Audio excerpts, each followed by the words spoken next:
실제로 중계할 때도 키커들 필드골 이슈가 좀 있는 것 같다라는 식으로 말씀을 드렸었는데 이게 수치적으로 좀 확인되는 부분이 있어서 좀 같이 이야기 나눠보면 어떨까 하고 있어요. 본격적으로 이야기 들어가기 전에 구영애 선수부터 한번 이야기를 해보도록 하겠습니다. 구영애 선수 애틀랜타 펠컨스의 이 프로볼에도 선정이 되었던 놀라운 키커죠. 하지만 이번 시즌 정말 힘든 시즌을 보내고 있어요. NFL에서 현재 구영애 선수는 7번째 시즌을 보내고 있는데 너무 힘든 시즌을 보내고 있죠. 필드골 성공률을 보면 이 루키 시즌, 그러니까 LA 차저스 시즌 때 4경기만 딱 치르고 이제 방출됐던 그 시즌만큼은 아니지만 그래도 성공률이 펠컨스 기간 동안에는 최하를 기록하고 있어요. 본인의 킥 미스도 있었고 상대의 이제 블락도 있었어요. 그래서 커리어에서 가장 낮은 필드골 성공률을 기록하고 있는데 정말 냉정하게 말씀드리면 사실 필드골 시도 성공률이 80% 미만이다? 이러면 NFL 프로 구단에서는 사실 이게 용인해주기 좀 어려운 수치이기는 해요. 하지만 구영애 선수 같은 경우에는 그동안 쌓아온 놀라운 기록들이 있죠. 표면적으로 드러나진 않지만 이 수적으로 나오진 않지만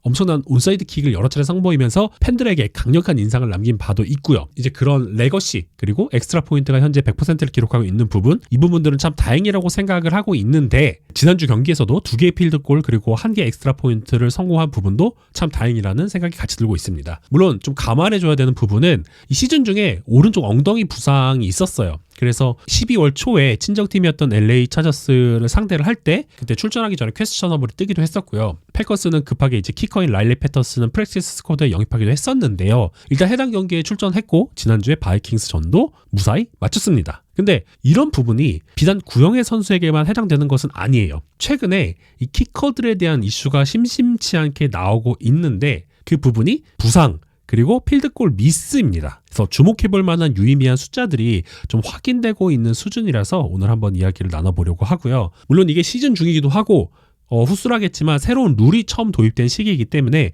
조금 더 표본을 쌓고 분석하는 게 좋다고 생각해요. 그래서 오늘은 간단하게 이런 현상이 있다 정도만 이야기를 할 테니까 참고해서 봐주시면 감사하겠습니다. 먼저 부상 쪽 이야기를 해볼게요. 전통적으로 이 미식축구라는 터프한 스포츠에서 키커라는 포지션은 상대적으로 좀 위험으로부터 떨어져 있죠. 그런데 최근 키커들은 정말 과도한 부상을 경험하고 있어요. 이 키커를 교체하지 않고 이 시점까지 온 팀들 같은 경우는 진짜 행운이라고 할 수가 있겠는데요. 현재 IR에 올라있는 유명한 선수로는 이 캔자스시티 칩스의 키커인 해리슨 버커, 애리조나 카디널스의 맥 프레이터, 뉴욕 제츠의 그렉 절라인, 신시내티 벵갈스의 에반 맥피어슨, 워싱턴 커맨더스의 어스틴 자이베르트 등이 있죠. 선수들의 부상이 너무 잦다 보니까 이 팀 간의 키커 이동도 굉장히 많이 일어나고 있는데 대표적인 선수로는 스펜서 슈레이더가 있어요. 슈레이더 같은 경우는 노트데임 출신이죠. 그래서 이번 연도에 언드래프트 프리에이전트로 맨 처음에 인디애나폴리스 콜츠 선수가 되었는데 맷 게이가 부상으로 결정했을 때 연습 명단에서 승격을 해서 한 경기만 뛴 다음에 방출이 됐어요. 그리고 11월 7일에 계약을 하고 다시 10월 16일에 방출이 됐어요. 이후에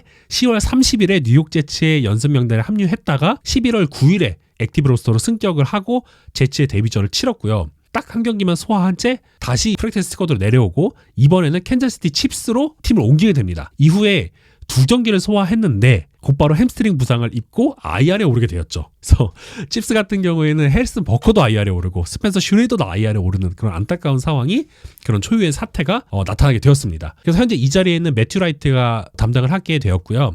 라이트는 지난 14주차 경기에서 LA 차저스를 상대로 경기 막판 게임 엔딩 필드골 정말 멋지게 골대 맞추면서 집어넣으면서 칩스의 9시즌 연속 디비전 타이틀 확정을 기록하는데 영향을 끼치게 되었습니다. 말씀드린 것처럼 구영애 선수도 이번 시즌 엉덩이 부상을 안고 있다는 그 소식 전해드렸죠. 현재 전체 리그로 봤을 때 이 킥을 통해 득점에 시도한 키커가 이번 시즌에 32개의 팀 소속으로 총 45명이 있었다고 해요. 그러니까 중첩되는, 그러니까 부상으로 해서 이탈한 선수들을 대신하거나 부진해서 빠진 선수들을 대신하는 그런 선수들이 굉장히 많았다는 뜻이죠. 이게 2014 시즌에는 그 한 시즌 동안 득점 시도를 기록한 키커가 총 37명밖에 안 됐거든요. 그 정도로 굉장히 적었어요. 그런데 이번 시즌은, 그리고 2023년 시즌은 41명.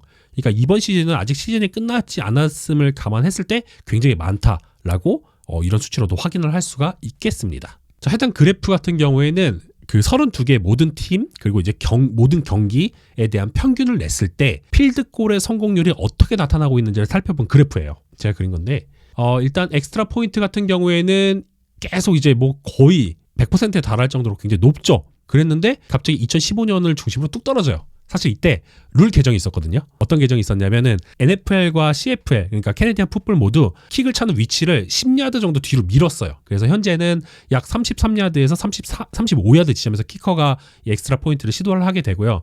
당시에는 거의 20야드, 25야드 이내 이 수준에서 했으니까 10야드 정도 차이가 나기 때문에 이렇게 성공률적으로도 차이가 발생한다라고 보시면 좋을 것 같습니다. 그리고 이제 파란색, 이게 필드골인데 지금 차저스 우승님께서 말씀해 주신 것처럼 최근 5시즌 이내에 필드골 성공률이 최저를 기록하고 있어요.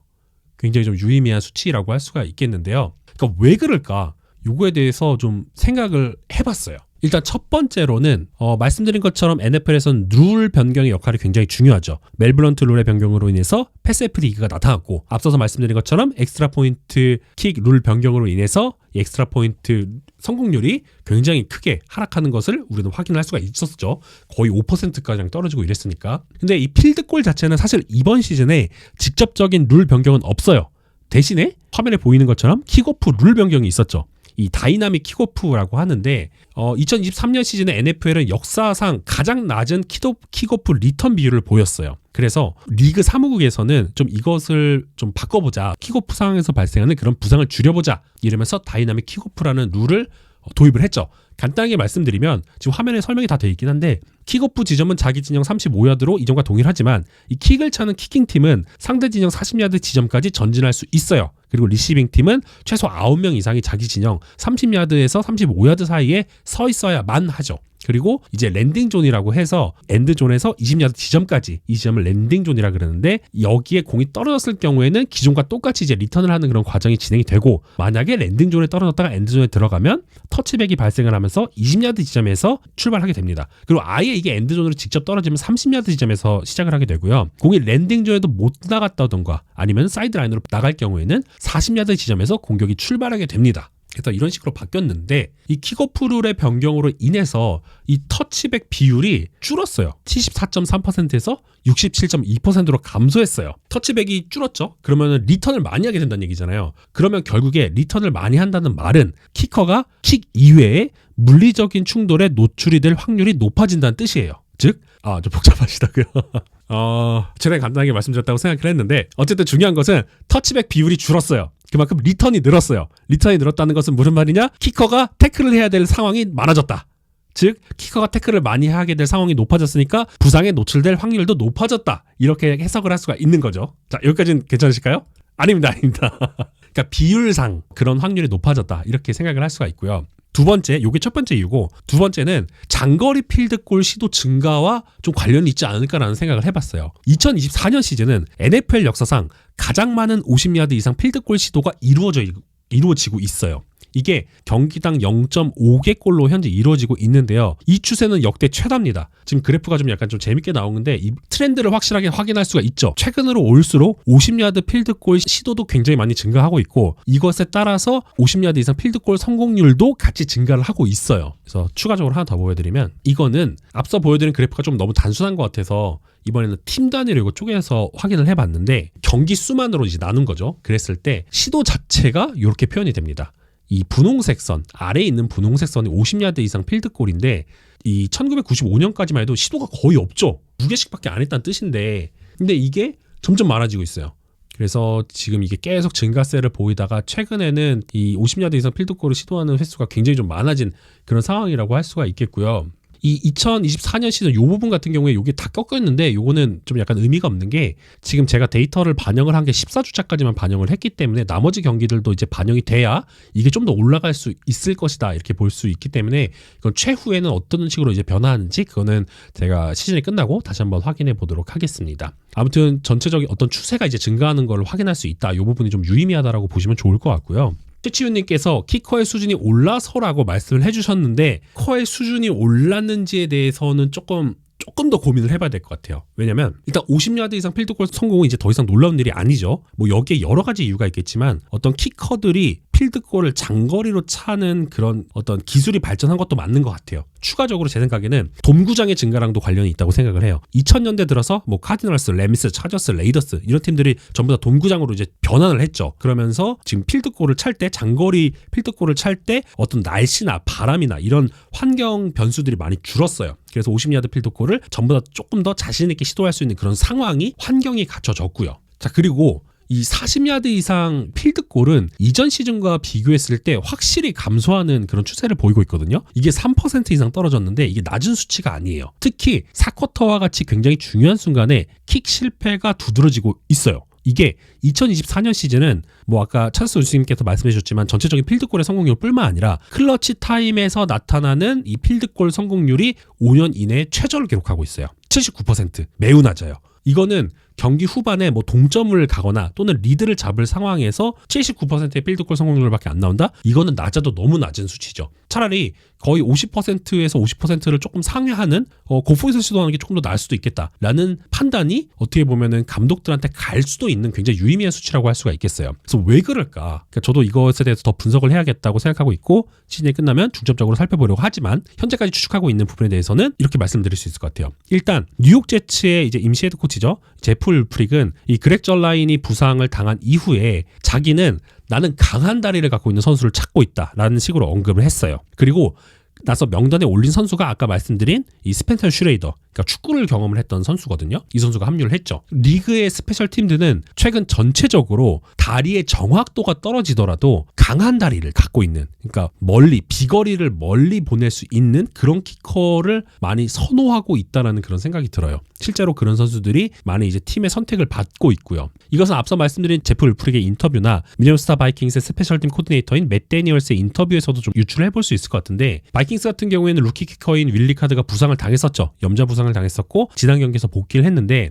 이 부상을 당했을 때 당시에 주중에 더 많은 50야드 이상 필드골 연습을 하게 되었고, 이것은 다리와 연부 조직에 부담이 쌓여서 시즌 후반으로 갈수록 부상이 증가하는 것 같다라는 식으로 얘기를 했어요. 그러면서 젊은 선수들이 더 주의를 기울이고 책임감 있게 관리해야 된다라는 식으로 언급을 했어요. 그러니까 리그가 50야드 이상 필드골을 시도하는 그런 트렌드가 많이 발생하고 그럴 환경이 만들어지고, 그리고 추가적으로 그러니까 킥오프 룰 같은 걸로 인해서 부상당하는 선수들도 많아지고, 이런 것들이 굉장히 종합적으로 조금 얽히면서 좀 이런 현상이 나타나는 게 아닌가라는 생각이 들어요. 트루터님, 메타 변화의 이유 살펴보는 거 재밌네요. 네, 그렇죠. 아주 정확하게 제가 오늘 말씀드린 부분을 종합을 해주셨는데, 그렇죠? 트렌드의 변화, 메타 변화라고 할 수가 있겠죠. 물론 여기에 공감을 하지 않는 사람들도 있는 것 같아요. 이 클리블랜드 브라운스의 키커인 더스틴 홉킨스 같은 경우에는 이 햄스트링 부상에 좀 장기간 좀 신음을 했었는데, 이런 최근에 나오는 이런 장거리 킥으로 인한 부상은 아닌 것 같다. 내 경우에는. 왜 그러냐? 본인은 이제 60야드를 시도하는 거나 40야드를 시도하는 거나 사실 이론적으로 되게 비슷하다고 느낀다라고 했다고 해요. 그래서 이것은 좀 약간 젊은 선수들, 그러니까 최근에 좀 리그에서 선호하는, 정확도는 떨어지지만 굉장히 강한